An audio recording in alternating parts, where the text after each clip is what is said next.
Gimana tanggapan abang?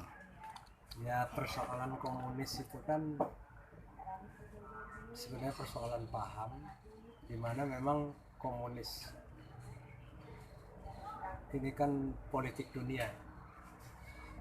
Jadi masalah kekuasaan di dunia ini tentu kalau dulu Rusia sama Amerika, kemudian Rusia runtuh. Tapi sekarang ada muncul lagi kekuatan komunis, yaitu China. Nah, terkait dengan paham komunis ini, kenapa kita menolak? Karena sudah jelas bertentangan dengan Pancasila itu sendiri, dan mayoritas rakyat Indonesia ini kan umat Islam beragama. Tentu di samping daripada paham komunis itu sendiri yang ingin mencoba untuk menguasai dunia dengan kekuatannya, persoalan komunis itu apakah dia sudah mati? Tentu selama masih ada orang yang berkuasa yang mereka menganut paham komunis, tentu tidak bisa juga dibilang mati. Nah, tapi benar nggak itu komunis itu sekarang memang sudah masuk ke sendi-sendi pemerintahan seperti kepolisian atau mungkin ke TNI atau mungkin kejaksaan? Bisa saja. Yang dinamakan kekuasaan, mereka ingin menguasai dunia, tentu mereka juga benar seperti kata Pak Bintang tadi, tentu mereka juga yang paling utama mereka ingin mengambil suatu kekuasaan dulu di pemerintahan ini, tentu dengan segala pengaruh dan paham-pahamnya, ya toh. Dan itu sudah bukan rahasia umum lagi dan sudah pasti.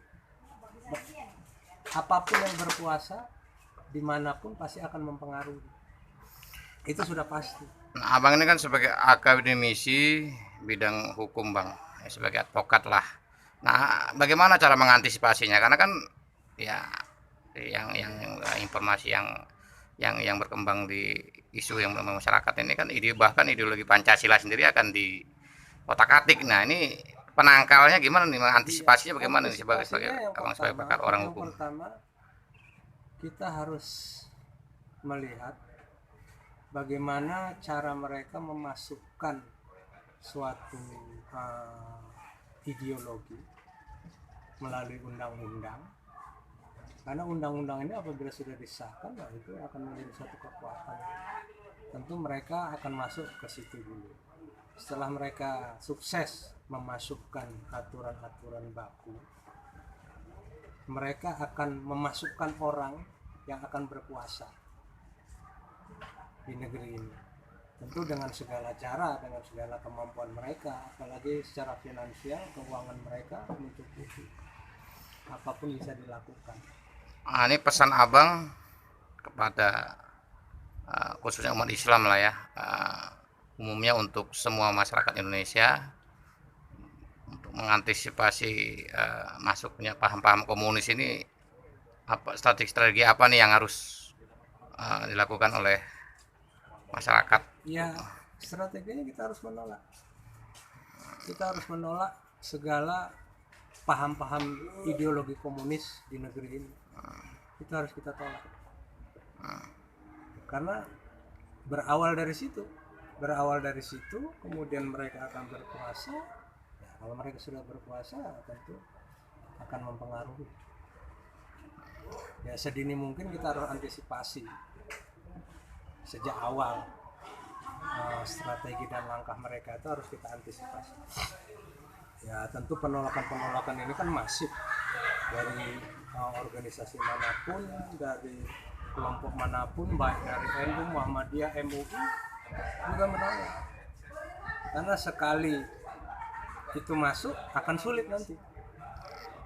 Artinya kita sudah kalah langkah secara politik, percaturan ya sudah kena sekat ster mau apa lagi. Terus menurut abang udah sejauh mana nih paham komunis ini udah merongrong negara kita nih? Apakah memang seperti apa, sudah sejauh mana nih menurut pandangan abang? Apakah memang sudah semuanya apa bagaimana? Terus bagaimana langkahnya? Belum, mereka baru mau mencoba. Oleh karena itu kita harus sedini mungkin menolak rencana mereka ini kan seperti itu ya, dari mulai aturan undang-undangnya dulu mereka masukkan, kemudian mereka menaruh orang-orangnya yang akan berkuasa di negeri ini ya kan? Sedikit demi sedikit secara halus itu akan digeser. Itu terkait dengan partai PDI yang sempat dibakar di Senayan tersebut, itu menurut pandangan abang itu apakah satu bentuk pelanggaran apa seperti apa nih sebagai akademisi? Kalau persoalan itu persoalan lain lagi, itu hal itu ya anarkis ya. Nah, tentu itu pelanggaran artinya sudah berbeda itu. Kita ini fokus pada rencana strategi komunis yang akan coba sedikit demi sedikit memasukkan pahamnya, sedikit demi sedikit akan memasukkan orang-orangnya, dan kemudian mereka akan dia berkuasa, mereka akan bertengger kokoh dengan segala aturan yang sudah dibuat. Tapi kalau hal-hal lain itu berbeda lagi kita memandang itu. Oke, terima kasih.